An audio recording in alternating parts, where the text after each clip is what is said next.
বাঁচাও, কে আছেন? প্লিজ আমাকে ছাড়ান। কেন আমাকে বেঁধে রেখেছেন? কেউ আছেন? প্লিজ এগুলো খোলেন। হাত পা বেঁধে রেখেছে ওয়াসিনাদের।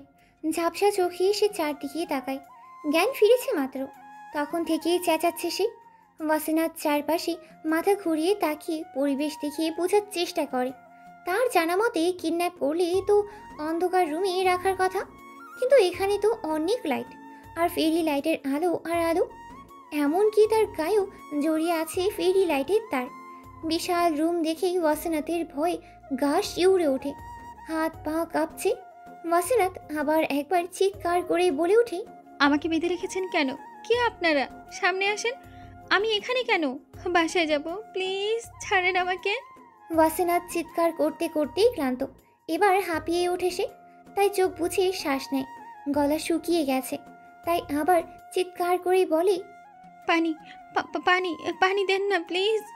কোনো শব্দ না পেয়ে ওয়াসিনাথ নেতিয়ে যায়, কান্নায় ভেঙে পড়ে সে। ভেবে পাচ্ছে না কে তাকে এভাবে কিডন্যাপ করবে। বাবা একজন সাংবাদিক বলে এটা করেছে, নাকি ইহান খানকে থাপ্পড় মারার জন্য, সেটাই তার মাথায় ঢুকছে না। তার বাবার কারণে তাকে এমন করবে বলে মনে হয় না। তার বাবা তো তার সাথে তেমন থাকেই না, তার সেফটির জন্য। কাছের মানুষ বাদে কেউ জানতই না ওয়াসিনাথ সাংবাদিক তৌফিকের মেয়ে। তাহলে তাকে এভাবে তুলে আনার মানে কি? 2 দিন আগে। তা কত রেট হলে আপনি আমার বেড পার্টনার হতে রাজি হবেন? অ্যামাউন্ট যত চাইবেন ততই দিব। যদি চান রাত কাটানোর আগেই টাকা নিয়ে যেতে পারেন। Anything is your choice. So hurry up. কত চাই? নাকি ব্ল্যাঙ্ক চেক চাই? তাও দিতে রাজি, বলেন। কথাটা শোনা মাত্রই ওয়াসিনাথ চকিতেই তাকালো। তার সামনের এই লোকটা এতটা খারাপ মাইন্ডের এটা সে জানতো, কিন্তু আজ না দেখলে হয়তো বিশ্বাসই হতো না। ওয়াসিনাথ তো তার কাছে তার নিজের জায়গায় তৈরি বাড়িটা ছেড়ে দেওয়ার কথা বলতে এসেছে। তার ছোট্ট একটা এনজিও আছে, যেখানে কিছু এতিম বাচ্চা, বৃদ্ধ মানুষ, অসহায় মানুষ থাকে। কিন্তু ইহান চৌধুরী সেই একতলা বিশিষ্ট বাড়ি দখল করতে যাচ্ছে। তাই সে ইহান চৌধুরীর সাথে কথা বলতে এসেছে। তার বান্ধবী রিমি বলেছে এই ইহান চৌধুরীর টাকার অভাব নেই। যার টাকার অভাব নেই সে সামান্য একটা বাড়ির দিকে এভাবে নজর দেওয়ার কারণ ওয়াসিনাথের মাথায় আসছে না। লোকটাকে বুঝিয়ে বলতে এসেছে সে, কিন্তু এসে যে বসতে না বসতেই এমন বাজে মন্তব্যের শিকার হবে এটা সে ভাবতেও পারেনি। ওয়াসিনাথ এবার নিজের জমির আর বাড়ির কাগজগুলো গুছিয়ে টেবিল থেকে নিয়ে নিল। তারপর চেয়ার থেকে দাঁড়িয়ে পড়েছে। সে ঘুরে দাঁড়াতেই সেই ব্যক্তি নিজের চেয়ারে হালকা ঘুরে বলে ওঠে, বেশি টাকাই দিব। আমি কিন্তু কোনো মেয়েকেই কম টাকা দিয়ে নিজের পার্টনার বানাই না। আফটার অল ইহান চৌধুরী এতটাও সস্তা মেয়েদের টাচ করে না। তার প্রতি টাচেই মূল্য রয়েছে। ওয়াসিনাথ ফিরে তাকালোই না। এমন বাজে লোকের সাথে তার যাই হোক, সে কথা বলতে চায় না। ছি, কি বিশ্রী কথা। কথাটা তার কানে বাজছে এখনো। সে আবার হাঁটা দিল। দরজার কাছে দাঁড়াতেই ইহান চৌধুরী চেয়ার ঘুরিয়ে সামনে ফিরে বলে ওঠে, শুনেছি আপনার ফিগার নাকি খুবই হিট। এমন মেয়ের সাথে আমি ডিলটা ভালোই করতে পারি। তা আপনি দেখছি ইহান চৌধুরীকে পাত্তা না দিয়েই চলে যাচ্ছেন। আমাকে তো মেয়েরা দেখলেই বেড পার্টনার হতে চায়, আর আপনি না দেখেই চলে যাচ্ছেন। It's very bad, but I like it. এদের সাথে রাত কাটানোর মজাই আলাদা। হট ইস। আর কিছু বলার আগেই ঠাস। ইহান নিজের গালে হাত দিয়ে সামনে তাকাতেই ছটকা খায়। স্তব্ধ হয়ে তাকিয়ে থাকে। তার সামনে এটা কে দাঁড়িয়ে, যাকে সে এই কথাগুলো বলেছে? এত সে না, এত সময় মেয়েটার সাথে সে কথা বলছিল, কিন্তু মেয়েটাকে সে দেখেইনি। ইহান তার জীবনে এই প্রথম ধমকায়। ভয়াত্মক চোখে তাকায়, মনে মনে বলে ওঠে, কে এই মেয়ে? তার সামনে কি করেছে? এত মারাত্মক মেয়ে, যাকে সে তার জীবন দশায় আর কখনোই দেখেনি। মেয়ে বা ছেলে সে, মেয়েদের মাঝে ডুবে থাকা তার প্রতি রাতের রুটিন। এত বছরের অভিজ্ঞতা থেকে সে এটা বলতে পারে এর মতো মেয়ে জীবনে কখনোই চোখেই পড়েনি। কে এই ভয়ঙ্কর মানবী? কে এই নীলাভ চোখের মেয়ে? কালো হেজাবে আবৃত লাল গোড়া মুখ, সারা মুখে রাগ আর ঘৃণা ছড়িয়ে আছে। চোখগুলোতে হালকা আকাশি আর গাঢ় নীলের মিশ্রণে দুটি জ্যোতি রয়েছে। নাক মুখ ফুলিয়ে তার দিকেই তাকিয়ে আছে। এত মোহনীয় চোখ হয় বাকি। ইহান এখনও হাঁ করে তাকিয়েই আছে। এই মেয়ের রূপ বর্ণনা করার মতোই না। আশ্চর্য, সে অবাক হয়ে তাকিয়ে আছে। সবুজ গাউনের ওপর কালো হিজাব, হিজাবের এক পাশ পেছনে ছাড়া। কত মেয়েকে সে দেখেছে, কত মেয়ের মাঝে সাথে রাত কাটিয়েছে। এতটা আলাদা মেয়ে সে এই জীবনে আর দেখেনি। অসাধারণ একটা মেয়ে। ইহান ওয়াসিনাথকে দেখতে এতটাই মগ্ন ছিল যে সে ভুলেই গেছে এই মেয়ে ইহান চৌধুরীকে থাপ্পড় মারার মতো কাজ করেছে। আশ্চর্য!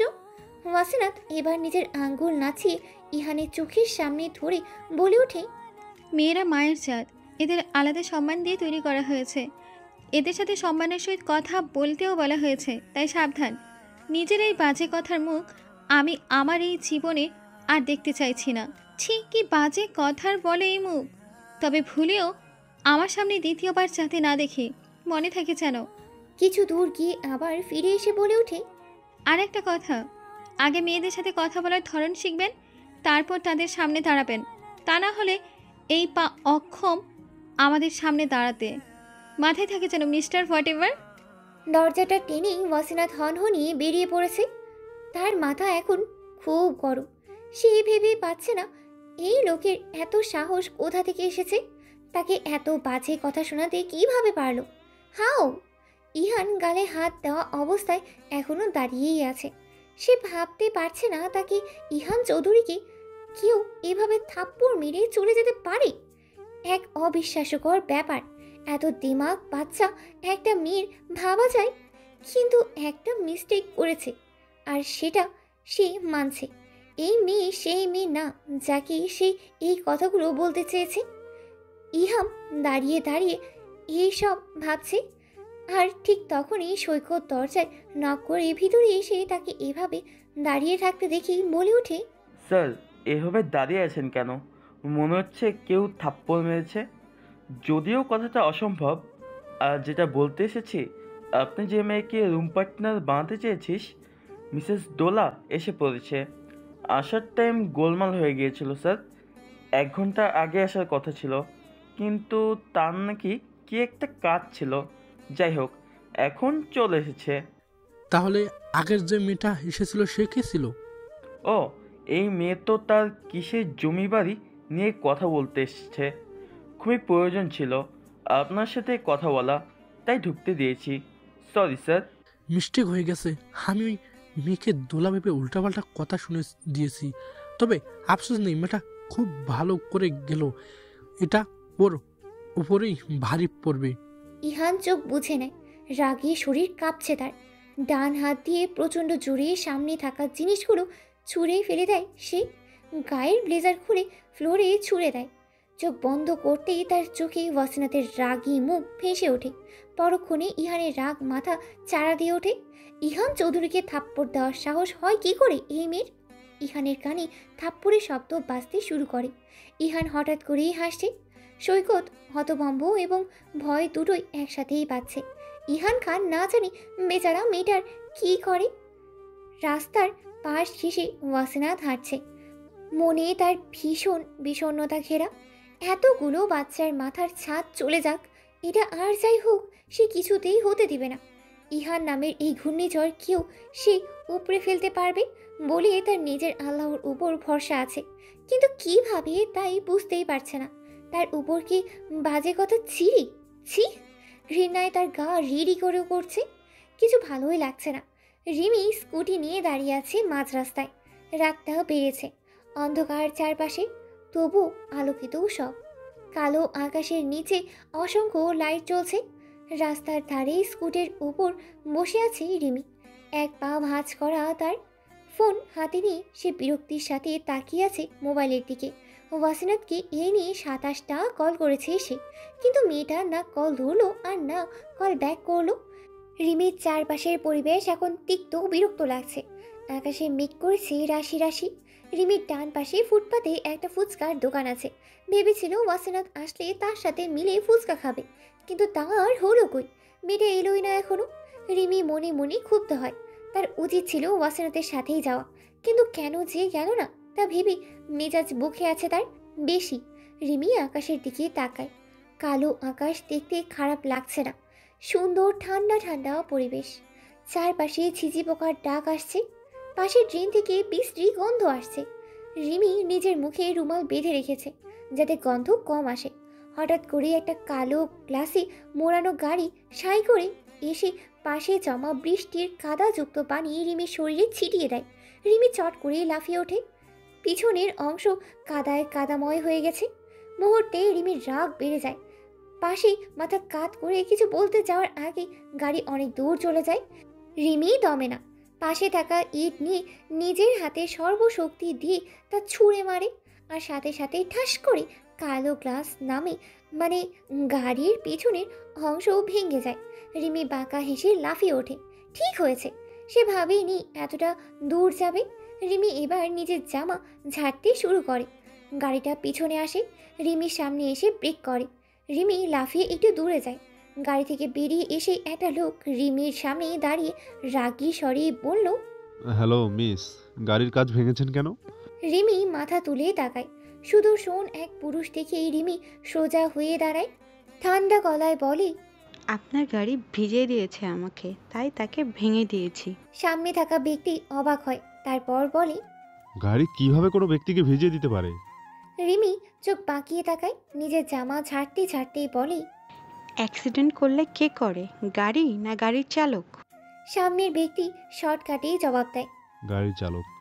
রিমি মাথা তুলে তাকায়, মুখে বিরক্তির ভাব টেনে বলে, তাহলে আমার আপনাকে মারা উচিত ছিল। আপনার গাড়িকে আমার পক্ষ থেকে সরি বলে দিবেন। আর এদিকে ইট নেই, তাই আপনাকে মারতে পারলাম না। সামনের ব্যক্তি ভারী অবাক চোখেই তাকায়। রাগ রাগ যে ভাব নিয়ে গাড়ি থেকে নেমেছে তা এখন আর নেই। চোখ মুখ সহজ হয়ে আসলেও দাম্ভিকতার জোরে কড়া গলায় বলে, মস্করা হচ্ছে নাকি? জানেন আমি কে? আমি রিমন আহমেদ। রিমি যেন আরো বিরক্ত হলো। তার ইচ্ছে করছে একটা ইট দিয়ে মাথা ফাটিয়ে দিতে, কিন্তু দুঃখের বিষয় সে ইট খুঁজেই পাচ্ছে না। রিমন এতক্ষণে ভালো করে রিমিকে দেখে। রাস্তার পাশের ঝিরি ঝিরি আলোতেই রিমির রাগী কটমট খোয়া মুখ ফেসে ওঠে। হাতে একটা রুমাল তার। রিমন একটু নড়ে চড়ে ওঠে। চোখ যেন হঠাৎ করে চঞ্চল হয়ে পড়ে। পরক্ষণেই নিজেকে সামনে নিয়ে দাঁড়িয়ে থাকে। রিমি হাত ছাড়ে, তারপর বলে, বুঝলাম, তবে এটা বুঝলাম না এত বড় মাপের মানুষটা অন্ধ। আহ, কি কষ্ট। রিমন রেগে যায় প্রকটভাবে। রিমন নাম দেশে প্রচলিত নাম। শত হোক অরিত্রাণ খানের ডান হাত সে। এই দেশ তো তার কথাই চলে। অরিত্রাণ তো এখানে থাকেই না, তার কথাই এই ঢাকা শহর চলে। সেও কম নাকি? তাকেও তো সবাই এক নামেই ভয় পায়। আর এই মেয়ে শান্ত ভঙ্গিতে অপমান করছে, এটা রিমনের হজমই হচ্ছে না। তাই রেগে গলায় কণ্ঠ কঠিন করে বলল, এই মেয়ে, তুমি বেশি বকছো। আমি কে জেনেও এত কথা বলার সাহস হয় কিভাবে? রিমি এবার ঝাঁঝালো কণ্ঠে বলে, এই যে মিস্টার, গলা উঁচু করে কাকে বললেন? ভয় পাই না, বুঝলেন? আপনারা কি মনে করেন নিজেকে? গাড়ি থাকলে আর নামের পাশে বিশাল ট্যাগ থাকলেই দুনিয়া পকেটে করে ঘুরবেন? যান যান, অন্য কাউকে দেখাবেন নবাবিপানা। একে তো আমার ক্ষতি করলো, আবার আমাকেই শোনাচ্ছে যত সব। নিজেকে অরিত্রাণ খান মনে করে না কি? রিমন ভারী অবাক। এই মেয়ে তার নামেই ভয় পাচ্ছে না। রিমন এবার রিমির জামার দিকে তাকায়। জামা অনেকটাই ভিজে গেছে। রিমন নিজের ভুল বুঝতে পারলেও অরিত্রাণের রীতি অনুযায়ী তা প্রকাশ করলই না। পকেট থেকে একটা কার্ড বের করে রিনির দিকে এগিয়ে দেয়। রিমি ভ্রু দুটি কুচকে তাকায়। রিমন গম্ভীর ভাব রেখেই বলে, কার্ড রাখেন, যা নষ্ট হয়েছে শোধ করে নেবেন। আরও অনেক গুণ বেশি আছে, আমি কখনোই পাওনা রাখি না। রিমি কপট রেখে রিরি করতে করতে বলল, এই আপনি বেশি দ্যামাক দেখাবেন না বলে দিলাম। আর এই কার্ড দিয়ে নিজের গাড়ি ঠিক করেন, যান ভাগেন, ফাউল লোক। রিমি পিছনে ঘুরে। এই লোকের সাথে এখন কথা বলতে ইচ্ছেই করছে না। রিমন অবাক হয়ে তাকিয়ে আছে। কল বাজতেই ফোন কানে গাড়িতে উঠে বসে। জানলা দিয়ে একবার মুখ বের করে তাকায়। রিমি এখনও পিছন ঘুরেই আছে। রিমন মনে মনে বলে, অদ্ভুত মেয়ে, তাকে পাত্তাই দিল না। ওয়াসিনাত দ্রুত পায়ে হেঁটে রিমির কাছে আসে। রিমির দিকে তাকায়, রিমিও তাকায়। কিছু বলতে যাবে তার আগেই ওয়াসিনাতের মুখ দেখিয়ে সে অবাক হয়। এত লাল, নিশ্চয়ই ভয়ঙ্কর কিছু হয়েছে। তাই জিজ্ঞেস করতে যাবে তার আগেই ওয়াসিনাত বলে, রিমু, তুই হলে চলে যা, আজ আমি বাসায় যাব। বাবা খুলনা থেকে এসেছে, কাল কথা হবে। ওয়াসিনাত রিকশা ডেকে উঠে বসে। রিমি এক দৃষ্টিতে হাঁ করে তাকিয়ে থাকে। আজ তার দিনটাই এলোমেলো গেছে। ইহান চৌধুরীর অর্থনৈতিক কাজ সম্পর্কে আমার কাছে সকল প্রকার ডিটেলস আছে, তবুও কেন আপনি এইগুলো চ্যানেলে দিতে চাচ্ছেন না স্যার? আর এই খবরগুলো লিক করার মাধ্যমে আমাদের চ্যানেল অনেক নাম কামাবে স্যার, তবুও রাজি হচ্ছেন না। আপনারই লাভ বোঝার চেষ্টা করো। তৌফিক, তুমি বেশিই বলেছ। ইহান চৌধুরী মাফিয়ার ডন, এর সাথে চাইলেও আমরা পেরে উঠতে পারবো না। তাই সব নিউজ খবর দিয়ে লাভ নেই কি শুধু, তাই সব নিউজ খবরে দিয়ে কি লাভ? শুধু শুধু নিজের জীবনের ঝুঁকিতে ফেলা ছাড়া আর কিছুই না। তোমার না হয় পরিবার নেই, কিন্তু আমাদের তো আছে। এসব ছেড়ে অন্য কিছু বলো। তৌসিফের মেজাজ খারাপ হয়ে গেছে। তার মতে সাংবাদিক পেশা বেছে নেওয়া মানেই তো নিজের সব ত্যাগ দেওয়া, কাজকে ভালোবাসা আর সত্যতার সাথে নিজের দায়িত্ব পালন করা। সেখানে এভাবে পরিবারের কথা ভেবে ভীত হয়ে পড়ে থাকার মানে কি? নিজের পরিবার নিয়ে কথাটা শুনেই তৌফিক দীর্ঘশ্বাস নেয়। এই পেশার জন্যই নিজের প্রাণীর প্রিয় স্ত্রীকে হারিয়েছে, মেয়েকে গোপনে রেখেছে, সব নিজের কাজকে সততার সাথে পালন করার জন্য। তৌফিক কিছু ছোট্ট শ্বাস নিয়ে বলল, তা স্যার এবার কি করব বলেন? ইহান আরও কিছু মানুষ মারুক আর স্মাগলিংয়ের ব্যবসাটাও চালিয়ে নিয়ে যাক, আর আমরা হাত গুটিয়ে বসে বসে বেতনের টাকায় আয়াসি করে, কি বলেন? ফোনের অপর প্রান্তের লোকটা কিছুটা থমথমে হয়ে পড়ে। সে ভেবেই পায় না এই তৌফিকের প্রাণীর ভয় নেই কেন। সব সময় যত সব ভয়ঙ্কর খবর নিয়েই হাজির হয়। তিনি বিরক্তি নিয়েই বলল, ইহানের ব্যাপারটা পরে দেখছি, তুমি বরং আরিত্রান খানের রিপোর্ট করো। 2 দিন পর দেশে আসছে, এই খবর আমাদের নিউজ চ্যানেলে দিয়ে দিতে বলো। তৌফিক বিস্ময়ে হতভম্ব হয়ে বলল, অরিত্রান খান দেশে আসছে মানে কি? উনি খুব ভয়ঙ্কর মানুষ আমার জানা মতে, একদম নির্দয়, দয়ামাহীন, পাথরের নেই মানুষ, সাথে খুব আক্রোশধারী ব্যক্তি। বাইরের দেশগুলো অলরেডি কাঁপিয়ে ফেলেছে, দেশে আসলে কি হবে স্যার? আরে আশ্চর্য তো, তুমি কি তাকে চেনো নাকি? আমার জানা মতে সে বিশাল বিজনেসম্যান। খুব কম বয়সে প্রখর বুদ্ধি দিয়ে শেয়ার বাজার সহ ফ্যাশন বাজার দখল করে আছে। সে দেশে আসা মানে আমাদের দেশে কত লাভ জানো? তুমি কি না তাকে ডেঞ্জারাস প্রমাণ করার পিছনে পড়ে আছো আজব? স্যার সে প্রকাশ্য খুনি, যাদেরই অপছন্দ হয় খুন করে দেয়। খুনের ধরনও ভয়ঙ্কর, আত্মা কেঁপে যাওয়ার মতো। আমি কিছুদিন তার ব্যাপারে স্টাডি করেছি। বহুল জনপ্রিয় হলেও সে মারাত্মক ব্যক্তি। ফোনের অপর প্রান্তের লোকটা একটু চিন্তায় পড়ে। কিছুক্ষণ চুপ থেকেই বলে, সত্য? স্যার, আর উনি কোথাও যাওয়া মানে কোনো না কোনো কাজে যায়। তার মানে দেশে আসছে তাও কোনো না কোনো বড় কাজে। আমাদের উচিত তার দিকে নজর রাখা, কি বলেন স্যার? দেখো, আমার তো ওর কথা শুনেই অদ্ভুত লাগছে। কাল তো তুমি আবার খুলনা আসছো, অফিসে কথা হবে, এখন রাখি। কথাটা বলেই কট করে কলটা কেটে দিল। তৌফিক ভেবেই পায় না এই লোক সাংবাদিক কেন হলো। ভিতর ডিম একটা, জাস্ট বিরক্ত। নিজের চ্যানেল কিছুদিন পরেই শুরু করবে, তখন আর কারো দাসত্ব করতে হবে না। ওয়াসিনাত মাত্রই ঘরে ঢুকেছে। ঢুকেই বাবার চিন্তিত মুখ দেখে তার সামনে দাঁড়িয়ে পড়ে। চিন্তিত ভঙ্গিতেই বলে ওঠে, কি হলো সাংবাদিক বাবা আমার? এত চিন্তিত কেন তুমি? কিছু কি হয়েছে? তৌফিক আনমনেই বলে ওঠে, তেমন কিছু না মা, অরিত্রান খান দেশে আসছে, আল্লাহ জানে দেশের কি হয়। ওয়াসিনাত হিজাবের পিন খুলতে খুলতেই প্রশ্ন করে, এই অরিত্রানটা আবার কে? রিমিরই ক্রাশ? তুমি চিনবে না। আর রিমির ক্রাশ মানে? তেমন কিছু না বাবা, তবে বাবা সে কি খুব ভয়ঙ্কর? তৌফিক সোফায় হেলান দিয়ে বসতে বসতে বলল, সে এক ঘূর্ণিঝড়, যেখানে যাই সব উড়িয়ে দেওয়ার মতো ক্ষমতা রাখে।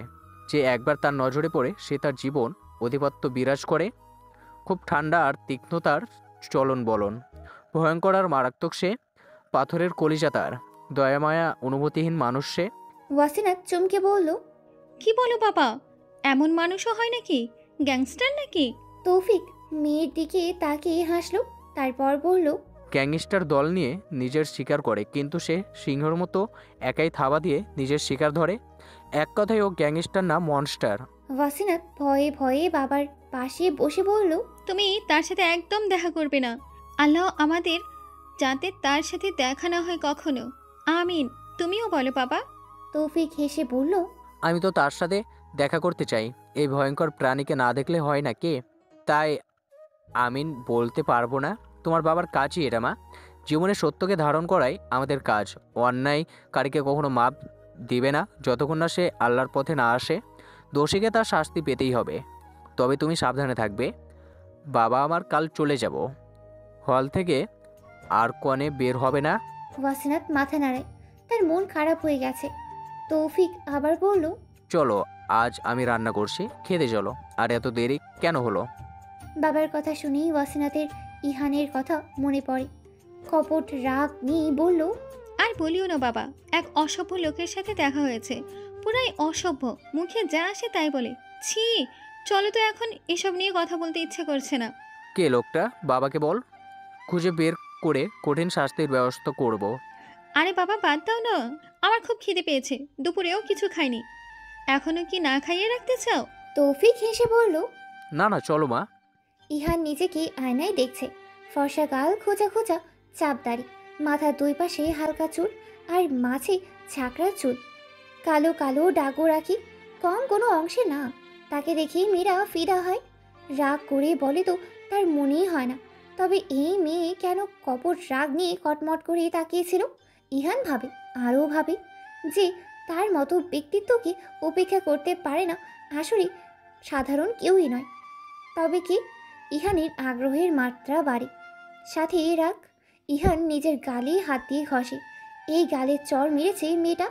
কথাটা ভাবতেই রাগে তার শরীর চলে যাচ্ছে। মেয়েটাকে দেখে নিবেশে ইহান রাগী গলায় চেঁচিয়ে রাখলো, সৈকত, সৈকত, সৈকত। সৈকত দৌড়ে আসে, হাঁপাতে হাঁপাতে বলে, বলেন স্যার। ওই মেয়েটার খোঁজ লাগাও, এখন কোথায় আছে? সৈকত অবাক হয়ে বলল, কেন স্যার? হিসাব নিতে হবে। আপনি কি তাকে তুলে আনবেন? মেয়েটা ছোট স্যার, বাদ দেন না। ইহান রাগে কটমট চোখে তাকায়। সৈকত চোখ সরিয়ে ফেলে, তারপর বলে, সরি স্যার। যাও, যা করতে বলেছি করো। সৈকত রুম থেকে বেরিয়ে আসে, চোখে মুখে হাসি উঠে বলে, আপনার দিকে ঘনিয়ে আসছে ইহান চৌধুরী। অদিতন খান ইজ ব্যাক। সৈকত কিছু সময় পরে ফিরে এসে বলল, স্যার, মেয়েটা ঢাকা বিশ্ববিদ্যালয়ের প্রথম বর্ষের ছাত্রী। বাবা তৌফিক আহমেদ। কি করে তা বলার নেই। মায়ের খবরটাও জোগাড় করতে পারলাম না, সরি স্যার। তবে সে হলে থাকে। তাহলে হল থেকে তুলে আনো। সৈকত অবাক হলো, তবুও নিজেকে সামনে নিয়েই বলল, ও হলে নেই স্যার, নেই মানে? বাইরে গেছে। তাহলে গেট থেকেই তুলে আনবে, কিন্তু ওকে চাই এখানে উপস্থিত করো দ্রুত। ওয়াসিনাতের বাবা তাকে ভার্সিটির গেটের সামনে নামিয়ে দিয়ে চলে গিয়েছে। ওয়াসিনাত ভার্সিটির সামনে যাবে তার আগে কেউ তাকে টেনে গাড়িতে তুলে নেয়, তার মুখ রুমাল দিয়ে চেপে ধরে। ওয়াসিনাত হাঁসফাঁস করে, চিৎকার করতে চায়, কিন্তু তার করে পড়তেই পারে না। কেউ তার হাত বেঁধে দেয়। ওয়াসিনাতের চোখের কোণ বি গড়িয়ে পড়ে অশ্রুধারা। কি হচ্ছে তার সাথে? এরা কারা? কোথায় নিয়ে যাবে তাকে? কথাগুলো ভাবতে ভাবতেই সে নিস্তেজ হয়ে পড়ে। তার আর কিছুই মনে নেই। রিমন বিছানায় উপুদ হয়ে শুয়ে শুয়ে গান শুনছে। হঠাৎ করেই বিছানার পাশের ফোনটা বেজে ওঠে। রিমন বিরক্ত, খুবই বিরক্ত। যবে থেকে অরিত্রাণ তাকে এই দেশে কাজের জন্য রেখে গেছে, তবে থেকেই এই ফোন তার জীবন তেজপাতা করে দিয়েছে। দিনে শতবারের উপরে এতে কল আসে, ছুঁড়ে ফেলে দিতে ইচ্ছে করে তার, তবে দিতেই পারে না। অরিত্রাণের কোনো কল যদি মিস হয়, এই ভয়ে। অরিত্রাণের কল মিস মানে রিমনের গর্দান হাত থেকে নিয়ে বসে থাকা। যদিও অরিত্রাণ তার কল্লা নিবে না, তবুও ভয়। রিমন ফোনটা তুলে মুখের সামনেই ধরে। ধরতে তার গান শুনে নাচানাচি করা মন মুহূর্তেই চুপসে যায়। ঢোক গিলে কিছুক্ষণ গলা ঠিক করে, তারপর কল রিসিভ করে কানে ধরে, মৃদু স্বরেই বলে, হ্যালো। অপর প্রান্ত থেকে গম্ভীর গলায় বলে উঠল, ফোন কোথায় থাকে? এত সময় লাগলো কেন তোর? সরি, আসলে আমি ওয়াশরুমে ছিলাম। কথাটা বলেই রিমন দুই গালে হাত দিয়ে তবা তবা করলো, মনে মনে বলল, হে আল্লাহ, মিথ্যা বলার জন্য ক্ষমা করো, এই যাত্রায় বাঁচিয়ে দাও, আর মিথ্যে বলবো না। রিমন গায়েবী আওয়াজ শুনতে পেল, কেউ বলছে, না রে, এই যাত্রায়ও তুই বেঁচে যাবি, কিন্তু মিথ্যা ছাড়বি না। রিমন স্বপ্ন যাচ্ছে থেকেই ফিরে এলো। কারো ধমকানিতে রিমন চমকে বিরক্তি নিয়ে বলল, আরিত্রাণ ভাই, সবসময় এত ধমকাস কে? তুই মানুষ না, তাই বলে কি আমরাও মানুষ না নাকি? হোয়াট? রিমন মুখ ফসকে বেশি বলে ফেলেছে, তাই নিজের মাথায় নিজেই কাটটা মেরে আবার বিনীত স্বরে বলল, সরি সরি, না মানে ইয়ে ভুল মানে হয়ে গেছে। আচ্ছা, তুই নাকি বাংলাদেশে আসবি, কথাটা কি সত্যি? হুম, কিন্তু কেন? আবার খুন? অপর প্রান্ত থেকে জবাব এলো না। কিছু সময় পরে অপর প্রান্ত থেকে এসে বলল, যে কারণে কল করা, হাবিবকে পাওয়া গেছে? রিমন নিরাশ গলায় বলল, না। পালিয়ে যাবে কই? কথাটা বলেই কল কেটে দিল। রিমন বুঝলো না 2 মিনিটের জন্য কল করে তাকে এইভাবে জানে মারার কী দরকার। তবুও কিছু বলতেই পারে না সে। ভয়ে বন্ধুকে সে কেউ এত ভয় পায় তা সেই নিজেকে না দেখলে বুঝতোই না। রিমন নিজের আইডিতে ঘুরছে। তার এখন গান শুনতে ইচ্ছেই করছে না। ঘুরতে ঘুরতে তার চোখ আটকা পড়ল একটা ছবিতে। মেয়েটার চুল উড়ছে, এক হাত মুখের এক পাশে দিয়ে আছে।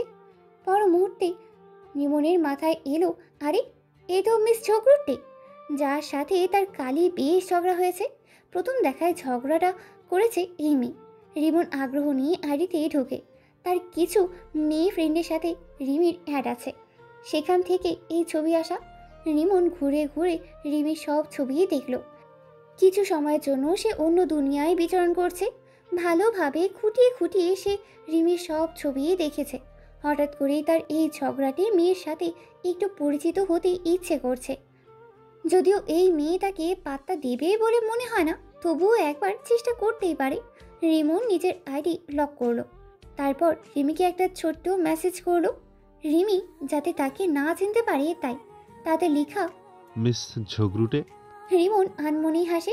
মেয়েটা মিষ্টি দেখতে, শুধু ঝগড়াটায় পটু খুব। মনে হয় এই বুঝি হামলেই পড়বে। হঠাৎ করে রিমন আবার ভাবে, এটা কি করলো সে? চেনে না জানে না একটা মেয়েকে দেখেই মেসেজ দিয়ে দিল। রিমন ভারী চিন্তায় পড়লো, এটা কি হলো? এখনই ডিলিট করে দিবে। যেই ফোন তুলবে যাবে তখনই তার ডাক পড়লো। একজন এসে বলে গেছে দাদাজান ডাকছে। নিশ্চুপি অরিত্রাণের ব্যাপারে কথা বলতে। তাই রিমন তড়িঘড়ি করে উঠে দাদার কাছে চলে যায়। অরিত্রাণ কি সত্যিই বাসায় আসবে না? আরহাম খান সরু গলায় প্রশ্ন করে। রিমন মাথা নিচু করে বলে, দাদাজান, আপনি তো জানেনই অরিত্রাণ বাড়িতে থাকে না। সে যেখানেই যায় হোটেলে থাকে। এত দেশে তার বাড়ি আছে কিন্তু সে থাকে না, তাই এবারও থাকবে না এটাই মনে হয়। আরহাম খান একটা দীর্ঘ শ্বাস ফেলেই মনে মনে বলল, ছেলেটার জীবন কি পরিবর্তন হবে না? ওয়াসিনাথকে ফেলে রাখা হয়েছে ইহানের সোফার উপরে। ইহান চেয়ারে বসে ওয়াসিনাথের মুখে পর্যবেক্ষণ করছে। মেয়েটা সবার থেকেই আলাদা। শাস্তি দিতে এনে নিজেই এক মায়ের জালে আটকা পড়েছে সে। তার গার্লফ্রেন্ডগুলোও কম সুন্দর না, কিন্তু সবই সাদা ভূতের মতো। এই মেয়ের মতো সাদা গোলাপির মিশ্রিত মুখশ্রী তাদের কারণ নেই। হেজাবে কত সুন্দর লাগছে, মনে হচ্ছে ফুটন্ত গোলাপ মাত্রই কলস ছিঁড়েই ফুটেছে। একে তার একদিনে সজ্জা করে লাভই নেই, একে সারা জীবনে নিজের করে রাখতেই লাভ। থাপ্পড়ের প্রতিশোধও হবে, এমন হুড়বড়িকেও পাওয়া যাবে। কথাটা ভেবেই একটা বিকট হাসি দিয়ে ইহান বলল, এই মেয়েকে আমার পুরনো বাংলোতে রেখে আসো, আর আলোকিতভাবেই রাখবে। আলোকে আলোতেই থাকতে হয়, অন্ধকারে নয়। আর হ্যাঁ, হাত পা চেয়ারে বাঁধবে, এর সাথে পরে বোঝাপড়া হবে। এখন না হয় পাখিকে বন্দি করে রাখি, তবে তুমি আমার বন্দিনী হবে। সৈকত একবার ওয়াসিনাথের মুখের দিকে তো একবার ইহানের দিকে তাকায়। মেয়েটা দেখতে একদম বাচ্চাদের মতো, বড্ড মায়া হচ্ছে। এমন চেতনাহীন হয়ে পড়ে আছে, তার বড্ড কষ্ট হচ্ছে এর জন্য। কেন যে এই খারাপ লোকের সামনে এলো? সৈকতের খুব খারাপ লাগছে, তবু সে দায়বদ্ধ।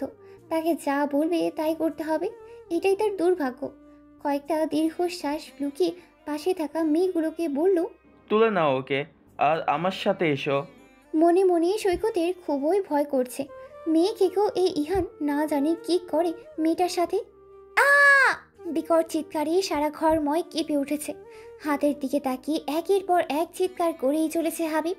তার চিৎকার প্রতিধ্বনিত হয়ে একবার সব দেয়ালে ঘুরে বাড়ি খেয়ে তা আবার তার চোখ মুখে এসে বাড়ি খাচ্ছে।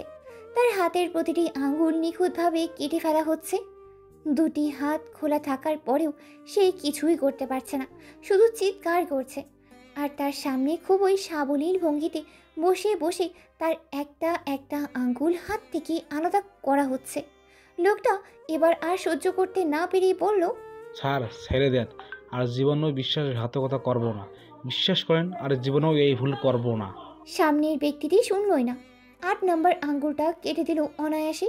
সৈকত কাঁপছে, তার কম্পানোর মাত্রা ঠেকিয়ে ঠেকিয়ে বাড়ছে, মাথা ভর্তি ঘাম, ভয়ে তার সমস্ত কথা আটকে আসছে গলায়। তবুও সাহস নিয়ে মিনমিনে গলায় রিমনের দিকে তাকিয়ে বলল, ইনি অরিত্রান খান। রিমন নিচের দিকে তাকিয়েছিল, মাথা তুলে তাকিয়ে বলল। হুম। সৈকত আরও ভয়ানক হয়ে বলল, আসলে দয়াময় বলতে কিচ্ছু নেই ভাই, আমি আর ওনার হয়ে কাজ করব না। ভয় তো যান এক্ষুনি চলে যাবে। ওইদিকে ওই ইহান আর এইদিকে অরিত্রান। আমি যেদিকেই যাই জীবন রে ঝুলাইয়া যাই। না বাপ, কাজ ছেড়ে দিব। রিমন মাথা তুলে হেসে ওঠে। সৈকত ভ্রু কুঁচকে বলল, হাসেন কেন? কারণ তুমি চাইলেও আর এখান থেকে যেতে পারবে না, তাই। সৈকত আরও ভীতু হয়ে সামনে তাকায়। লম্বাটে মুখ, হালকা কিছু গোঁফ, চাপা দাড়ি, চোখা নাক, কালো মোটা ভ্রু, লাল ঠোঁট জোড়া দেখেই তার মনে হচ্ছে কেউ ঘুষি দিয়ে রক্ত জামা করে দিয়েছে। কালো শার্ট, কালো ব্লেজার, কালো প্যান্ট, কালো ঘড়ি, কি মারাত্মক ডার্ক গ্রিন চোখ, জিম করা বডি, তুর্কি স্টাইলের হেয়ার কাট, হাতে একটা ছুরি, সামনের টেপরে ওপরে কাটা আঙ্গুল রক্ত। সৈকত ভাবে লোকটার সাথে এখন একটা মেয়েকে দেখলে মানাতো, কিন্তু এত হ্যান্ডসাম ফিট অসম টাইপের লোকের হাতে এই চুরি আর রক্ত বড্ড বেমানান। চোখে মুখে গম্ভীর ভাব, হাসির ছিটে ফোটাও নেই। ভয়ঙ্কর চাহনি দিয়ে খুবই সাবলীলভাবে সামনের লোকটার আঙ্গুল কাটছে। এতটা শান্তভাবে কেউ খুন করতে পারে এটা তার জানাই ছিল না। কাটাকাটির স্টাইল দেখে তো মনে হচ্ছে মেহমান দাড়ি করছে। সৈকত ভয়ে শিউরে উঠে রিমনের দিকে তাকিয়ে আছে। রিমন নিচের দিকে তাকিয়ে আছে। লোকটা আবার চেঁচিয়ে ওঠে। 2 হাত কাটা শেষ। এবার অরিত্রান মুখ খুলে শান্ত স্বরেই বলে, বিশ্বাসঘাতক অরিত্রানের লোক হলেও সে তাকে ক্ষমা করে না। তাদের একটাই শাস্তি, মৃত্যু। লোকটার গলা বরাবর কেটে অরিত্রান দাঁড়িয়ে পড়ে। পাশের লোকটা তাকে একটা কাপড় এগিয়ে দেয়। অরিত্রান তাতে হাত মুছে বলল, এর দেহ রোহিত শেখের বাড়ি দিয়ে এসো। হাবিব অরিত্রানের কোম্পানিতে কাজ করত। রোহিতের লোক হয়ে সে অরিত্রানের খবরাখবর তার কাছে পৌঁছে দিত। এর বিনিময়ে মোটা অঙ্কের টাকা নিত। অরিত্রান জানতে পারায় সে পালিয়ে যায়, তাই অরিত্রান দেশে আসে। অরিত্রান খান দ্য মাশহুর বিজনেসম্যান ইন দ্য ওয়ার্ল্ড। পৃথিবীর বিভিন্ন বড় বড় দেশে তার আধিপত্য রয়েছে। বিশ্বের অনেক বড় বড় ফ্যাশন হাউস রয়েছে তার। সে এলাকার বেস্ট ফ্যাশন আইকনদের মধ্যে একজন। মেয়েরা তো অরিত্রান বলতেই ফিদা, কিন্তু সে সবার থেকে দূরে থাকে। তাকে পাওয়া দেখা যতক্ষণ পর্যন্ত সম্ভাবনা, যতক্ষণ সে নিজে ধরা দেয়। তার প্রচণ্ড রাগ আর ভয়ঙ্কর হিংস্র ব্যবহারের কারণে তার আশেপাশে খুব কম মানুষ ঘুরে। প্রয়োজন ছাড়া কেউ কথা বলে না তার সাথে। কম কথাই তার পছন্দ। উগ্র টাইপের স্বভাব। তাকে কখনো কেউ প্রাণ খুলে হাসতে দেখেনি। মন বলতে যে কিছু হয় তার অজানা। তার ধারণা এমন কিছুই হয় না। আমেরিকার বিখ্যাত bike race, car race, horse রেসে চ্যাম্পিয়ন, সাথে বক্সার, বাস্কেটবল, ফুটবলের উপরও সে অধিক পারদর্শী। গাড়ির প্রতি তার প্রচণ্ড নেশা রয়েছে, তাই মোটামুটি সব নামি দামি ব্র্যান্ডের গাড়ি কালেকশন রয়েছে তার। বাড়িরও অভাব নেই। বিশ্বের সকল উন্নত দেশে তার বাড়ি রয়েছে। তবে বাড়িতে সে থাকে না। যেখানেই যায় 5 স্টারে বা নামি দামি হোটেলে থাকে। তার যেমন প্রচুর অর্থ ভাণ্ডার রয়েছে, তেমন দান করার জন্য 2টি হাতও আছে, যা দিয়ে প্রচুর অর্থ দান করে, তবে গোপনে নর্মালি কেউ জানে না। তবে তার খারাপ গুণগুলো ভয়াবহ। সে এক প্রকার সিরিয়াল কিলার। আসলে যার কথা তার অপছন্দ, তার পক্ষে আর দুনিয়ায় থাকা সম্ভব না। আল্লাহ ছাড়া কেউ বাঁচাতে পারবে না। এক প্রকট ভয়ঙ্কর ব্যক্তিত্বের অধিকারী সে। মনটা সম্পূর্ণ পাথর। সে এক রহস্যময় ব্যক্তি। কথাগুলো বলেই রিমন একটা দীর্ঘশ্বাস নেয়। সৈকত হাঁ করে সব শুনছে। তার মায়ের অপারেশনের জন্য অনেক টাকার প্রয়োজন ছিল। অরিত্রান তাকে সেই টাকা দিয়েছে, তাই সেও অরিত্রানের হয়ে কাজ করতে চেয়েছে। তার কাজ গুপ্তচরের। ইহানের হয়ে কাজ করবে, তবে সে অরিত্রানের লোক। প্রথমে সেও খুশি হয়ে কাজে মন দেয়, কিন্তু দিন দিন এই কাজ আর কাজের লোকদের দেখে তো তার হার্ট অ্যাটাক হওয়ার মতো অবস্থা। অরিত্রান ইহানের বাগান বাড়ির সামনে দাঁড়িয়ে আছে। তার লোকদের ভেতরে যেতে বলে সে বলল, কাগজগুলো নিয়ে এসো ফার্স্ট। ইহানের বাড়ি তন্ন তন্ন করে খোঁজা হলো, তালা দেওয়া রুমগুলো বাদে, কিন্তু সেই কাগজ পেলই না কেউ। নিরাশ হয়ে অরিত্রাণের সামনে দাঁড়িয়ে মাথা নিচু করে বলল, স্যার, কাগজগুলো নেই বাড়ির ভিতরে। অরিত্রাণ শক্ত হয়ে দাঁড়িয়ে পড়ে, কিছুই বলে না। তার রাগ বাড়ছে, সবাই বুঝতে পারে, সরে দাঁড়ায়। অরিত্রাণ রেগে বলল, সারা বাড়ি জ্বালিয়ে দাও। অরিত্রাণ নিজের ব্লেজার খুলে ছুঁড়ে দিয়ে সামনে এগিয়ে যায়। কিছু একটা ভেবে পিছনে তাকাতে কাঁচের জানলাতে কারোর ছায়া দেখতে পায়। অরিত্রাণ আরও একটু এগিয়ে গিয়ে সামনে তাকায়। কেউ আছে বাড়িতে। অরিত্রাণ কয়েক কদম ফেলে ভিতরে ঢুকে পড়ে। ততক্ষণে বাড়িতে আগুন লাগানো হয়ে গেছে, চারপাশে আগুন জ্বলেও উঠেছে। অরিত্রাণ সিঁড়ি পেয়ে উপরে ওঠে। কয়েকটা রুম পরে তালাবদ্ধ একটা রুম দেখতে পায়। দেখে অরিত্রাণ কিছু সময় তাকিয়ে থাকে, কেন যেন একবার খুলতে ইচ্ছে করছে। কি আছে এই রুমে? অরিত্রাণ পাশে থাকা লোহার ফুলদানি দিয়ে তালা ভাঙে, দুই হাতে ধাক্কা দিয়ে দরজা খুলে ফেলে।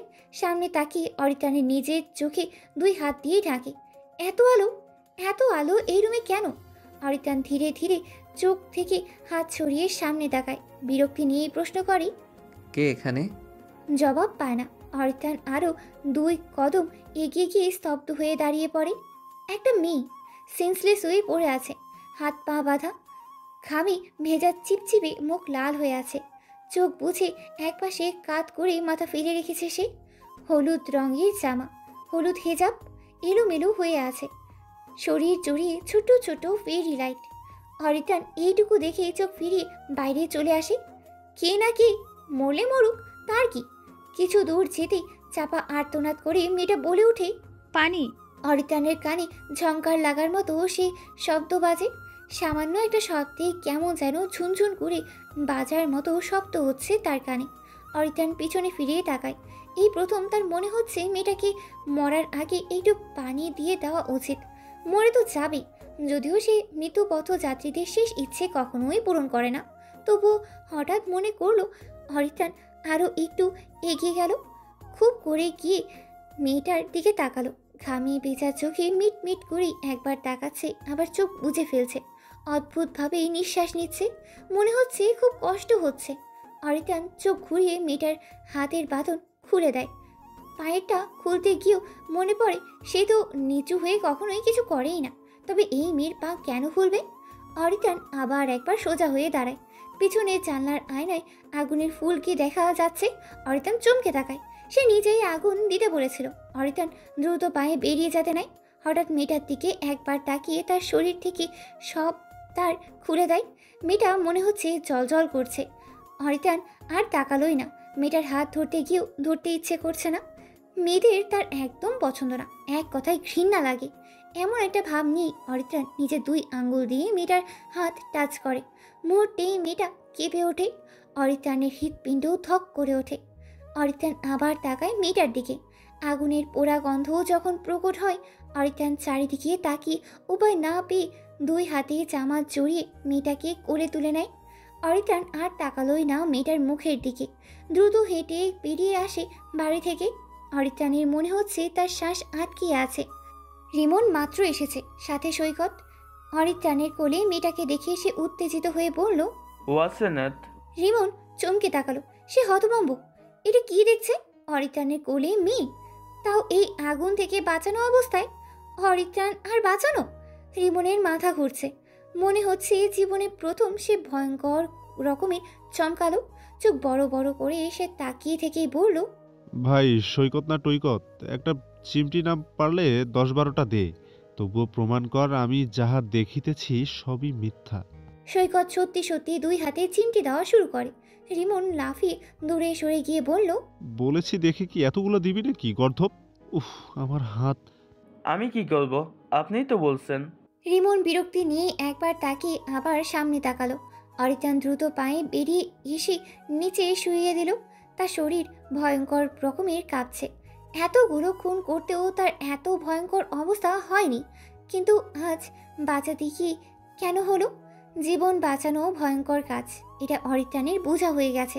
রিমন এগিয়ে এসে অবাক হয়ে বলল, এই মেয়ে কি তোর গার্লফ্রেন্ড? অরিত্রাণ চোখ মুখ শক্ত করেই তাকায়। রিমন দমে যায়। অরিত্রাণ রাগী গলায় বলল, কে এই মেয়ে? যেই হোক জ্ঞান ফিরিয়ে বাসায় ফেলে আসবে। ডিসগাস্টিং। অরিত্রাণ দ্রুত জায়গা ত্যাগ করতে গিয়ে শুনতে পেল সৈকত বলল, ওয়াসেনাথ নাম এই মেয়ের। আমি চিনি, মানে ইহানোকে এখানে রেখে দিতে বলছে। আল্লাহ বাঁচাইছে। ও অরিত্রাণ গাড়িতে উঠে বসে, কাঁচের জানলা দিয়ে আর একবার বাইরে তাকায়। ওয়াসিনাত এখনও ঘাসের উপরে পড়ে আছে। অরিত্রাণ দ্রুত চোখ ফিরিয়ে সামনে তাকায়। ওয়াসিনাতের জ্ঞান ফিরতেই তাকে ভার্সিটির হলে দিয়ে আসে সৈকত আর কিছু লোক। কিন্তু ওয়াসিনাতের চোখে ভাসছে সেই সবুজ চোখ। একটু করেই দেখেছে সেই চোখ। তার আধো আধো মনে আছে, সম্পূর্ণ মনে নেই। কে সেই লোক? ওয়াসিনাত মাথায় শুধু ঘুরছে সব। দুর্বল লাগছে শরীর। এই দুর্বল পায়ে ওয়াসিনাত হেঁটে হেঁটে হলের সামনে আসে। রিমি আজ 2 দিন সব জায়গায় ওয়াসিনাতকে খুঁজে ক্লান্ত। তাকে হলের সামনে দেখেই জাপটে ধরে তাকে উদ্বেগের সাথেই বলে, কোথায় ছিলি? তোকে কত খুঁজেছি, আর এই অবস্থা কেন? দোস্ত, কি হয়েছে বলবি? ওয়াসিনাত কিচ্ছু বলল না। হেঁটে সামনে এগিয়ে রুমে ঢুকে পড়ে। এই রুমে সে আর রিমি থাকে। ওয়াসিনাতের বাবা তার সাথে তেমন থাকেই না, তাই হলেই থাকে। আর রিমি তো ওর জানের জান, পরাণের পরাণ। তাই রিমিও নিজের বাড়ি ছেড়ে এখানেই থাকে। রিমি অনেক প্রশ্ন করে, কিন্তু একটারও উত্তর ওয়াসিনাত দেয়ই না। ফ্রেশ হয়ে শেষে হাত ধুয়ে মুখ ধুয়ে সে চাদর মুড়িয়ে দিয়ে শুয়ে পড়ে। অনেক ক্লান্ত সে। অরিত্রাণ, তুই এদের দুজনকে বেঁধে কেন রেখেছিস? কারণ আছে তাই। সামনে বসে আছে 2 জন ছেলে। অরিত্রাণ কোনো ভঙ্গিতা ছাড়াই বলল, নুহাস আর মাহির, তাই তো? দুজনেই ভয়ে ভয়ে বলল। হুম। অরিত্রাণ মাথা ডান বাম কাত করে বলল, 6 মাস তোমরা এই দেশে থাকবে না, তোমাদের ভার্সিটিতে যাওয়া হবে না। বাই দ্য ওয়ে, ভার্সিটিতে কি একদিনও মাস্টার্স করতে ডিপার্টমেন্টে গিয়েছিলে? দুজনেই মাথা দুলিয়ে বলল, না স্যার। গ্রেট, তোমাদের বাকি কথা আর টাকাও বুঝিয়ে দিবে। চালাকি করতে গেলে কি হবে আশা করি দুজনেই জানো। দুজনেই দ্রুত বলল, না স্যার, চালাকি করবো না। আপনি আমাদের সব ব্যবস্থা করেন, আমরা চলে যাব। অরিত্রাণ ঠোঁট বাঁকিয়ে তাকালো। রিমন বিস্ময়ে হতভম্ব। এই অরিত্রাণের মাথায় কি চলে সে বুঝতেই পারে না। ছেলেগুলো পেরিয়ে যেতেই রিমন প্রশ্ন করে, এই নুহাস আর মাহিরকে দিয়ে তুই কি করবি? কেন বেচারাদের ধরে নিয়ে এলি? অরিত্রাণ আয়নার সামনে দাঁড়িয়ে সবুজ চোখে কালো লেন্স লাগালো। বিছানার ওপর থেকে এক রঙের একটি নর্মাল শার্ট তুলে নিল। ওয়াশরুম থেকে পরে এসে আবার আয়নার সামনেই দাঁড়ালো। গোল চশমা পরে নিল। তারপর রিমনের দিকে তাকিয়ে বলল, আজ থেকে আমি নুহাস, তুই মাহির। মানে? রিমনের ভারী অবাক গলা। অরিত্রাণ জবাবে দিল না। রিমনের নিজের মাথা নিজে ফাটিয়ে আবার নিজেই ব্যান্ডেজ করতে ইচ্ছে করছে। এই ছেলেটা এমন কেন? আল্লাহ, এর জীবন দুষ্কর করতে পারবে এমন কাউকে বানাইছো? বানায় থাকলে একটু তাড়াতাড়ি এন্ট্রি দাও দয়া করে। অরিত্রাণ একটা নকল গোফ এগিয়ে দিয়ে বলল, এটা লাগা। রিমন নিরুপায় ভঙ্গিতে লাগিয়ে নিল, সাথে বিরক্ত আর রাগও দমন করে। ওয়াসিনাত আর রিমি ক্যান্টিনের টেবিলে বসে আছে। ওয়াসিনাত এখনও ভাবনায় বিভোর। রিমি চায়ের কাপে চুমুক দিয়ে ভারী অবাক হয়ে বলল, সবুজ চোখ?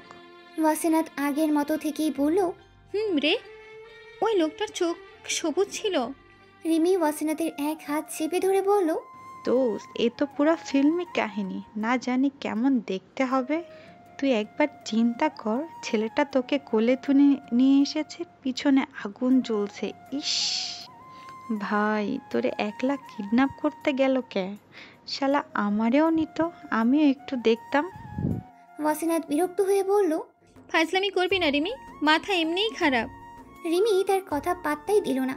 হাত মুঠো করে আবার বলল, দোস্ত রে, না জানি কত হ্যান্ডসাম ছিল, আমি তো না দেখেই ক্রাশ।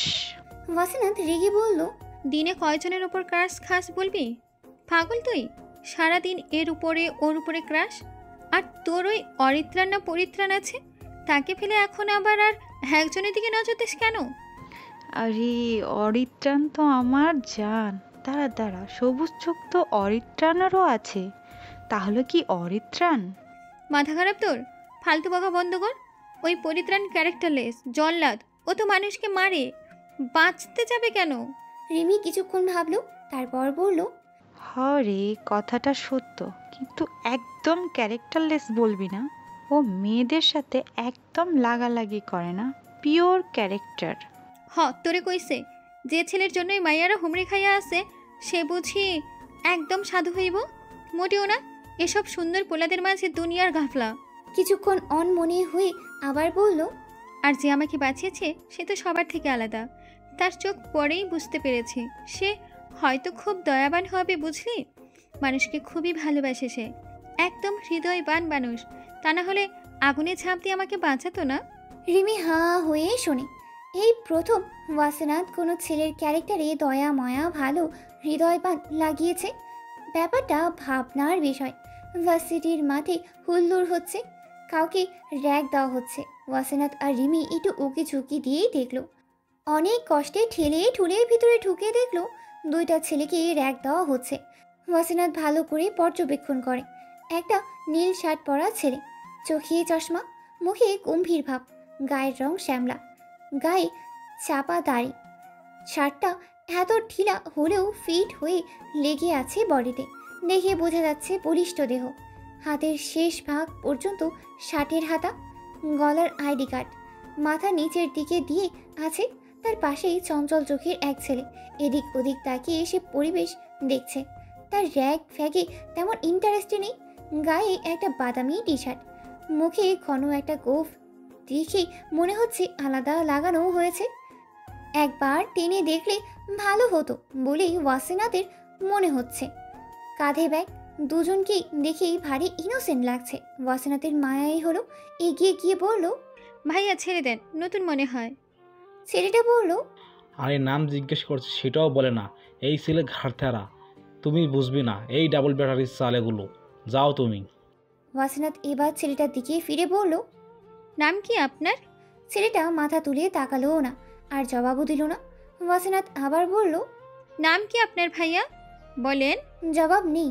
ওয়াসিনাতের আরও মায়া হলো, মনে মনেই বলল, আহারে কপাল, এত সুদর্শন দেখতে হয়েও বেচারা বোবা। ওয়াসিনাত আইডি কার্ড দেখিয়ে বলল, নুহাস। একটা টান দিয়েই বলে। ছেলেটা মাথা তুলে তাকায়, মুহূর্তে চমকে যাওয়ার মতো চোখ করে, কয়েকবার পাতা থেকে আবার তাকায়। এই মেয়ে এখানে? কথাটা বলতে চেয়েও বলল না, গলায় আটকে গেছে। রিমন লাফিয়ে ওঠার মতো বলল, তো শেষ করার আগেই অরিত্রাণ হাত চেপে ধরে। রিমন চোখ ফাটা ফাটা করে তাকিয়েই থাকে। রিমির দিকে ফিরে তার এখন জ্ঞান হারাবো, মরেই যাব, বাঁচাতে পারবে না কেউ, এর মতো অবস্থা হচ্ছে। অরিত্রাণ হাঁ করে তাকিয়েই আছে। মেয়েটাকে কালো দেখেছে তখন, ফ্যাকাশে মুখ আর ঘামে ভেজা ছিল চেহারা, কিন্তু এখন অরিত্রাণ থমকায়। নীলাভ চোখের অধিকারী মেয়েটির দিকে গভীর নজরে তাকায়। কিছুক্ষণ আগ পর্যন্ত তার মেয়েটাকে সাধারণ মনে হয়েছে, কিন্তু এখন মনে হচ্ছে ভিন্ন কিছু আছে। ওয়াসিনাত চেহারায় দুঃখী ভাব এনেই বলল, ভাইয়া বেচারা বোবা, কথা বলতে পারে না, ছেড়ে দেন। অরিত্রাণ রিমন দুজনেই চমকে তাকায়, চোখ বড় বড় হয়ে গেছে তাদের। বলে কি এই মেয়ে বোবা, তাও অরিত্রাণ খান? অরিত্রাণের কান গরম হয়, চোখ মুখ লাল হয়ে ওঠে, তবুও নিজেকে সামনে রেখে নিচের দিকেই তাকায়। ওয়াসিনাত চট করে অরিত্রাণের হাত ধরে। অরিত্রাণের বুক ধরাস করে ওঠে। ওয়াসিনাত হাত ধরে সবার সামনে থেকে টেনে ভিড়ের বাইরে দিয়ে আসে অরিত্রাণকে। রিমি আর রিমনও অবাক হয়ে পিছনে পিছনে আসে। অরিত্রাণ তাকিয়ে আছে ওয়াসিনাতের হাতের দিকে। প্রথম স্পর্শ না, দ্বিতীয় স্পর্শ এটা। কাঁপুনিও দ্বিতীয় হারেই বাড়ছে। অরিত্রাণ নিজের হাত টেনে নেয়। মেয়েদের ছোঁয়াতেও এত ভয়ঙ্কর অনুভূতি হয় এটা তো জানাই ছিল না। ওয়াসিনাতকে কিছু বলতে যাবে তার আগেই ওয়াসিনাত বলে ওঠে, আরে আপনি বোবা, এটা এত লুকানোর কিছুই নেই, এটা তো আল্লাহর সৃষ্টি। আপনি বরং একটা নোটবুক রাখেন, সবাইকে লিখে বলবেন, কেমন? কিছুক্ষণ ভেবে বলল, ও সরি, যারা কথা বলতে পারে না তারা তো কানেও শোনেন না, সরি সরি। রিমন ফোরন কাটলো, নাত কেলিয়ে বলল, আরে এখানে শুনে। ওয়াসিনাত হাত নাচানি বন্ধ করে বলল, ও ভালো, আপনারা বুঝি নতুন? রিমন বলল, আজই প্রথম এলাম।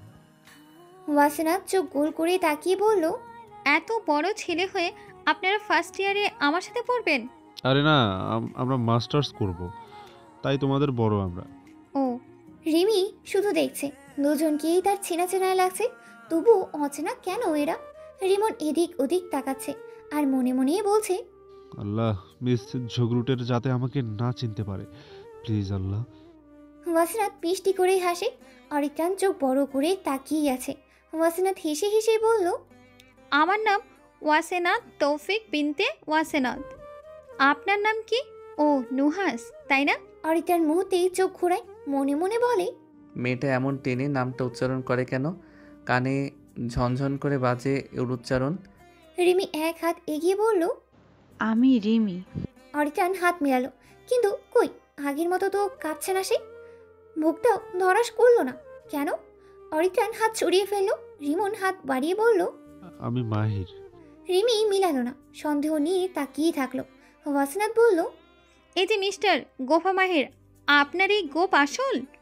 রিমন দ্রুত হাত দিয়ে গোফ চেপে ধরে, ভালো করে ঠিক করে বলল, হ্যাঁ হ্যাঁ আসল। তবে গোফা মানে কি? এটা আপনার নিকনেম? বলে ওয়াসিনাত খিলখিল করেই হেসে ওঠে। অরিত্রাণ তাকিয়ে দেখে, আবার চোখ সরিয়ে নেয়। রিমনের এখন এই মাঠে বসে কেঁদে দিতে ইচ্ছে করছে, একদম হাত পা ছড়িয়ে ছিটিয়ে কাঁদতে ইচ্ছে করছে। শেষে কিনা গোফাও হতে হলো। রিমন গায়েবী আওয়াজে শোনে, এটা তো মাত্র শুরু, আগে আগে দেখো হোতা হে ক্যা গোফা মাহির। ক্লাস শেষ। ওয়াসিনাত গেট থেকে বেরিয়ে পড়েছে, সে লাইব্রেরিতেই যাবে। রিমি হলে চলে গেছে। গেট থেকে বেরিয়েই ওয়াসিনাত মুখের ওপর হাত রাখে, চোখ মুখ কুচকে আসে মুহূর্তে। অস্পষ্ট স্বরে মুখ দিয়ে বেরিয়ে আসে, ও এত রোদ। ওয়াসিনাতের মতে রোদ পৃথিবীর সব চাইতে অদ্ভুত জিনিস। কখনো মনে হবে রোদ ছাড়া মানুষ অচল, আবার মনে হয় রোদের প্রয়োজনই নেই। তবে ওয়াসিনাতের জীবনে রোদের প্রয়োজন নেই বললেই চলে। রোদের তাপ গভীর হলে হাত পা মুখ পুড়ে যাওয়ার মতো অবস্থা, কিন্তু বিকেলের মিষ্টি রোদ আবার সুন্দর। ওয়াসিনাতের কাছে রোদ মানেই ঘাম। এই বুঝি রোদে মুখটা জ্বলেই উঠল, এই বুঝি জামা ঘামিয়ে ভিজে উঠল। আবার মনে হয় পানির তৃষ্ণায় মরো মরো অবস্থা। সবই ওয়াসিনাতের কাছে বিরক্তির একটা বড় কারণ। মনে হয় এক রাশ বিরক্তিতে ঠেকে গেছে তার ঘামাত মেঘাচ্ছন্ন দুনিয়া। ওয়াসিনাত নিজের চোখে মুখে বিরক্তি বজায় রেখেই মুখের উপর হাত দিয়ে এক পা করে রাস্তার পাশ ঘেঁষেই হাঁটছে। মনে মনে বিড়বিড়ও করছে। কিছু দূর থেকেই ওয়াসিনাত পা চালানো থামিয়ে দিল। তার সামনে একজন বয়স্ক লোক দাঁড়িয়ে আছে, চোখে মুখে তার চিন্তার ছাপ। চোখের মোটা ফ্রেমের চশমাটা 2-1 সেকেন্ড অন্তর তিনি ঠেকাচ্ছে, আবার হালকা নামাচ্ছে। কালো লম্বা ব্লেজার গায়ে, এত রোদে তিনি ঘিমে একাকার অবস্থা। ওয়াসিনাত আগ্রহের সাথে এগিয়ে গেল, হাত নামিয়ে মুখে হাসির রেখা টেনে বলল, দাদু, আপনার কি কোনো সমস্যা? লোকটা চমকে তাকালো। মোটা ফ্রেমের পেছনের খোলাটি ছাই রঙা চোখ দিয়ে ওয়াসিনাতের দিকে একবার তাকালো, চোখ ঘুরে আবার তাকালো। তার তাকানো ধরন দেখেই মনে হচ্ছে ওয়াসিনাত তার বহু দিনের চেনা, কিন্তু বয়সের তালে পড়ে ভুলে গেছে বা চিনতে পারছে না। বয়সের মাঝে না আসলে তিনি চট করে চিনে নিতে পারত, কিন্তু এখন পারছে না বলে তার চোখে মুখে এক ঝাঁক চিন্তা আরও বাসা বাঁধছে। ওয়াসিনাত একটু অবাক হয়ে ভ্রু চোরা বাঁকিয়ে আবার বলল, দাদু, আপনার কি কিছু হয়েছে? মানে সমস্যায় আছেন? লোকটার চিন্তা শক্তিতে ওয়াসিনাতের কথা ব্যাঘাত এনেছে, তাই সে কিঞ্চিত বিরক্ত। নাকটা একটু উঁচিয়ে চশমা ঠেলে বলল, তেমন কিছু না। ওয়াসিনাত আবার একটু হাসার চেষ্টা করে বলল, আরে বলেন না দাদু, সমস্যার কথা বললেই সমাধান আসে। আপনি যতক্ষণ পর্যন্ত সমস্যা নিজের মাঝে চেপে রাখবেন ততক্ষণ কোনো লাভ হবে না। বললেই সমস্যার সমাধান হয়, তাই ঝটপট বলে ফেলুন তো। লোকটা ওয়াসিনাতের আন্তরিকতা দেখে ভারী অবাক চোখেই তাকালো। ওয়াসিনাতের মনে হচ্ছে এই গম্ভীর মুখ আরও সাথে মিলাতে পারছেই না সে। একটুই কার চুপিয়ে আছে, কিন্তু কোথায় তা ধরতেই পারছে না সে। লোকটা এবার হালকা হাসলো, অনেকক্ষণ পরে তার মুখে হাসি ফুটেছে। হেসে তিনি বলল, আসলে আমার গাড়ির একটা চাকা গর্তে পড়ে গেছে, বৃদ্ধ মানুষ, গাড়ি ঠেলতেও পারছি না, তাই দাঁড়িয়ে আছি। ওয়াসিনাত যেন চট করেই তার সমস্যার সমাধান বের করে ফেলেছে, এমন একটা ভঙ্গি করে বলল, আরে ব্যাস, এইটুকুনি সমস্যা নিয়ে আপনি এত চিন্তিত মুখে তাকিয়েছিলেন? আমি তো ভেবেছি এই বুঝি আপনি আইনস্টাইনের দায়িত্বপ্রাপ্ত ব্যক্তি, তাই আপনি মহান চিন্তায় ব্যস্ত। যদিও আপনাকে সেই দায়িত্ব দেওয়া হতো, আমি কিন্তু আপনাকে সাহায্য করতে পারতাম না। ওয়াসিনাতের কথা শুনে লোকটি কৌতূহলী চোখে তাকিয়ে থাকে তার দিকে। ওয়াসিনাত মিটমিটিয়ে হেসে বলে ওঠে, আসলে আমি তো কমার্সের স্টুডেন্ট, সায়েন্স কিভাবে পড়াবো বলেন? ওয়াসিনাত আবার হাসে। তার সামনে দাঁড়িয়ে থাকা লোকটিও মাথা কাত করে ওয়াসিনাত গাড়ির চাকাটা দেখে। রাস্তার এক পাশের একটা ছোট্ট গর্ত, তাতে বৃষ্টি জমে থাকা পানি আছে, আর সেই পানিতেই চাকা নেমে গেছে। ওয়াসিনাত খুবই ভাবুক হয়ে ভাবল, তারপর গম্ভীর সুরে বলল, আমি পিছন থেকে ধাক্কা দিচ্ছি, আপনি গাড়ি স্টার্ট দিয়ে তোলার চেষ্টা করুন। লোকটা সাথে সাথে উত্তেজিত গলায় বলল, আরে না না, তুমি পারবে না, এটা অনেক কঠিন আর কষ্টের কাজ। আমি লোক ডেকে দিয়েছি, সবাই চলে আসবে কিছুক্ষণ পরেই, অপেক্ষা করি না হয়। ওয়াসিনাত নাছোড়বান্দা, কাজটা না করলে তার ভাত হজমই হবে না এমন অবস্থা তার। মুখ কাচুমাচু করে এসে বলল, না না, আমি সাহায্য করব মানে করব, যান বসেন। আরে যান না। বলেই ঠেলে পাঠিয়ে দিল। নিজে পিছনে গিয়ে একবার আকাশের দিকে তাকালো। সূর্যকে অনুরোধ করলো একটু মেঘের আড়ালে যেতে, কিন্তু সূর্য শুনল না। ওয়াসিনা দীর্ঘশ্বাস নিয়ে অনেক শক্তি সঞ্চয় করে পিছনে জড়িয়ে লাগিয়ে ধাক্কা দেওয়া শুরু করে। ধাক্কা লাগিয়েই চলেছে, কিন্তু গাড়ি নড়ছে না, উল্টো তার জামা ভিজে যাচ্ছে। ওয়াসিনাতের কপাল ছুঁয়ে ছুঁয়ে ঘাম ঝরছে, তবুও সে পারছে না। মুখটা লাল হয়ে গেছে, হাঁপিয়ে উঠেছে, কিন্তু ফলাফল শূন্য। অরিত্রা নিজের গাড়ির পাশে দাঁড়িয়ে ফোনে কথা বলছিল। ভার্সিটির চক্করে সে অফিস যেতেই পারছে না, তাই ফোনে কথা বলছে। হঠাৎ চোখটা একটু ঘুরাতেই ওয়াসিনাতকে গাড়ি ধাক্কাতে দেখতেই গেল। অরিত্রান ফোন পকেটে নিয়ে তাকিয়ে আছে। ওয়াসিনাত নিজের সব শক্তি দিয়ে যখন ব্যর্থ, তখন হাঁপাতে হাঁপাতে কোমরে 2 হাত গুজে দাঁড়িয়েই পড়ে। বৃদ্ধ লোকটি বেরিয়ে এসে আদুরি স্বরে বলল, দেখলে তো, হাঁপিয়ে গেলে তুমি, তবুও কিছু হলো না, শুধু শুধু তোমার কষ্ট হয়েছে, বাদ দাও। নাছোড়বান্দা ওয়াসিনাত তার কথা মানতে নারাজ। সে যে করেই হোক করবে এমন একটা ভাব নিয়ে বলল, আরে দাদু দাঁড়ান তো, ভাবতে দেন কি করা যায়। ভদ্রলোকের দারুণ লাগছে মেয়েটার কথা শুনতে, কেমন মিষ্টি মিষ্টি কথার ভঙ্গি, তাই তিনিও আগ্রহের সাথে দাঁড়িয়েই আছে। বৃদ্ধ বয়সে গল্প করার ইচ্ছা থাকে প্রবল, তাই ভালোই লাগছে। একা একা দাঁড়িয়ে থাকাচ্ছি, বাচ্চা মেয়েটার সাথে কথা শোনাই ভালো।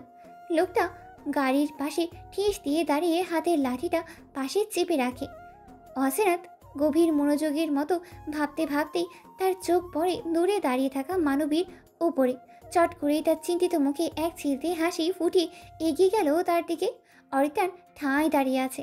ওয়াসিনাতকে তার দিকে আসতে দেখে সে পিছনের দিকে যাওয়ার পথ খোঁজে, কিন্তু তার খোঁজা হলোই না। তার আগেই ওয়াসিনাত তার সামনে এসে হেলে দুলে দাঁড়িয়ে পড়ে। ওয়াসিনাত পা থেকে মাথা পর্যন্ত একবার অরিত্রানকে দেখে নিল। হাসি বিলীন করে চোখে মুখে একরাশ অভিযোগ ফুটিয়ে সে ভাবতে লাগলো, লোকটা কেমন যেন। সকাল থেকে মুখের ভাব আগের মতোই, কোনো পরিবর্তনই নেই। গম্ভীর গম্ভীর ভাব, যেন সে অতীব নিশ্চুপ প্রাণী। কথা বলতেই পারে না, তো কি হয়েছে, একটু হাসতে তো পারে, কিন্তু না, সব সময় কেমন গৌর গম্ভীর ভাব তার। আশ্চর্য। ওয়াসিনাত ভাবনার জগৎ টপকে কপালটা একটু কুঁচকে বলল, আপনি দাঁড়িয়ে দাঁড়িয়ে দেখছেন, একটু এগিয়ে গিয়ে হেল্প করলে কি হয়? মানুষ মানুষের জন্যই তো, প্রত্যেকে মোরা পরের তরে, ভাব সম্প্রাসন পড়েননি বুঝি? অরিত্রান কিছুই বলল না, আগের ন্যায় তাকিয়ে আছে ওয়াসিনাতের কুচকানো মুখের দিকে। ওয়াসিনাত আরও বিরক্ত হলো। লোকটা বোবা ঠিক আছে, তাই বলে কি একটু মাথা দোলাবে না? ওয়াসিনাত খেপে গেল, রাগি রাগি গলায় বলল, এমন স্ট্যাচু অফ লিবার্টির মতো থাকেন কেন বলেন তো? মনে হচ্ছে মুখের সাথে সাথে আপনার কানপুলিও হরতাল। শুধু কান না, সর্বোচ্চ জুড়েই হরতাল। অরিত্রানের বেশি কথা পছন্দ না বলেই তার মনে হতো, কিন্তু এখন রিমন আর এই মেয়ের চক্করে পড়ে মনে হচ্ছে সে বেশ ধৈর্যের সাথে মানুষের নন স্টপ বক বক শুনতে পারে। সত্যি কি তাই? ওয়াসিনাতের ধ্যাত করে শব্দ করে, চোখ মুখ কুচকে চারিদিকে একবার তাকিয়ে খপ করে অরিত্রানের হাত ধরে টেনে হাঁটা শুরু করে। অরিত্রান স্তব্ধ, তার সারা শরীরে মনে হচ্ছে বিদ্যুৎ চলছে। হৃৎপিণ্ডের শব্দগুলো তালে তালে বাড়ছে। মনে হচ্ছে প্রতিটা পদক্ষেপে হৃৎপিণ্ড তুমুল হারে বাক্যধ্বনি করছে। অরিত্রান দ্রুত হাত টেনে সরিয়ে নেয়। ওয়াসিনাত একবার ভ্রু কুচকিয়ে তাকায়। অরিত্রান চোখ রাঙিয়ে তাকিয়ে থাকে কিছু সময়। ওয়াসিনাত তাই সারা ভাব নিয়ে হাত উঁচিয়ে বলল, আর একটু হেল্পের জন্য ডাকছি, এমন ভাব দেখাচ্ছেন কেন? অরিত্রান সামনেই হেঁটে যায়, ওয়াসিনাতও পিছনে পিছনে যায়। লোকটা অরিত্রানের দিকে অবাক হয়ে তাকিয়ে আছে, যেন এবার তার ব্যর্থত্ব তাকে হার মানতে পারেনি। সে চট করে অরিত্রান নামক বান্দাকে চিনতে পেরেছে। এটা যে অরিত্রাণ সে অতল ঝাপসা চোখের হলেও চিনতে পারবে। অরিত্রাণ নিজেও খানিকটা চমকালো, কিন্তু স্বাভাবিক ভঙ্গিতেই পকেটে হাত ডুবিয়ে সে দাঁড়িয়ে আছে। নিজের ভিতরে আসলে কি চলছে তা সে বুঝতেই পারছে না। দুজনের দিকে ওয়াসিনাত মাথা কাত করে কিছু সময় তাকিয়ে থেকেই বলল, উনি গাড়ি ঠেলতে হেল্প করবে দাদু, আপনি বসে পড়েন। অরিত্রাণ চমকে তাকালো, অদ্ভুতভাবে চোখ বড় করলো। চশমার আড়ালে তার চোখের আসল অবাকতা দেখা গেলই না। অরিত্রাণ চারপাশে তাকিয়ে অবাক হয়ে ভাবছে, অরিত্রাণ খান গাড়ি ঠেলবে? What? How can this possible? সামনে দাঁড়িয়ে থাকা লোকটিও ভারী অবাক হলো মনে হয়। তিনি অবাক হয়ে বলল, বলো কি দাদুমণি, উনি ঠেলবে গাড়ি, তাও এই মাঝ রাস্তায়? অসম্ভব।